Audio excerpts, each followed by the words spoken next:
చేసింది. Senior IPS నేతృత్వంలో SIT విచారణ చేయబోతుంది. దాడి కేసులో ఇతర జిల్లాల నేతల ప్రమేయం ఉండడంతో విచారణ కోసం సిట్ ఉపయోగపడనుంది.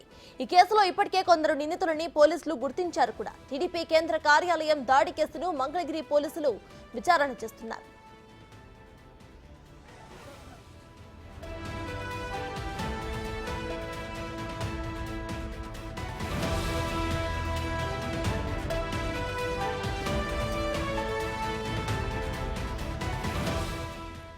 ఇదే విషయంపై పూర్తి డీటెయిల్స్ మా ప్రతినిధి శివ అందిస్తారు. శివ, చెప్పండి. టీడీపీ ఆఫీస్ దాడి కేసులో ప్రభుత్వం సిట్ ను ఏర్పాటు చేసినట్టు తెలుస్తోంది. ఇక సిట్ కొంతమందిని గుర్తించినట్టు కూడా తెలుస్తోంది. ప్రెజెంట్ అప్డేట్స్ ఏంటి? వారెవరు, వాళ్ళ పేర్లు ఏమైనా బయటకు వచ్చాయా?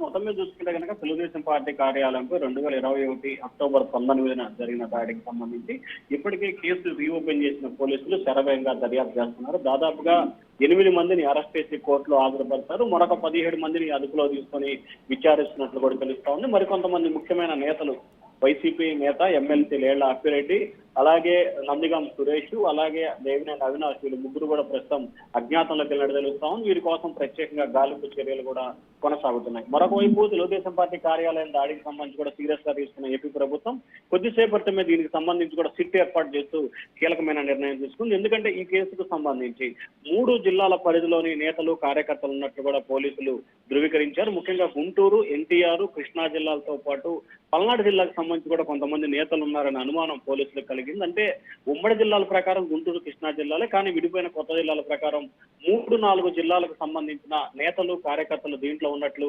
పోలీసులు ఐడెంటిఫికేషన్ చేశారు. సో ఈ నేపథ్యంలో ఒక పోలీస్ స్టేషన్ పరిధిలో ఈ కేసు దర్యాప్తు జరగాలంటే కొంత ఇబ్బందికర పరిస్థితి ఏర్పడుతుందని చెప్పి ప్రభుత్వం ఆలోచన చేస్తా ఉంది. దీంట్లో భాగంగానే సిట్ ఏర్పాటు చేస్తే, ఒక ఐపీఎస్ నేతృత్వంలో సిట్ కనుక ఏర్పాటు చేస్తే రాష్ట్రంలో ఎక్కడైనా సరే ఈ కేసుకు సంబంధించి ఎవరినైనా విచారించి అరెస్ట్ చేసి కేసు నమోదు చేసే అధికారం సిట్ కట్టేస్తూ కూడా ప్రభుత్వం నిర్ణయం తీసుకున్నట్టు తెలుస్తా ఉంది. మరికొద్ది సేపట్లోనే ఆ సీనియర్ ఐపీఎస్ అధికారి ఎవరు, దీంట్లో సభ్యులు ఎవరెవరు ఉంటారు, వారి విధులేంటి, విధానాలేంటి అనే దానికి సంబంధించి కూడా మరికొద్ది సేపట్లోనే ప్రభుత్వం దీనిపై క్లారిటీ ఇచ్చే అవకాశాలు కనిపిస్తా ఉన్నాయి.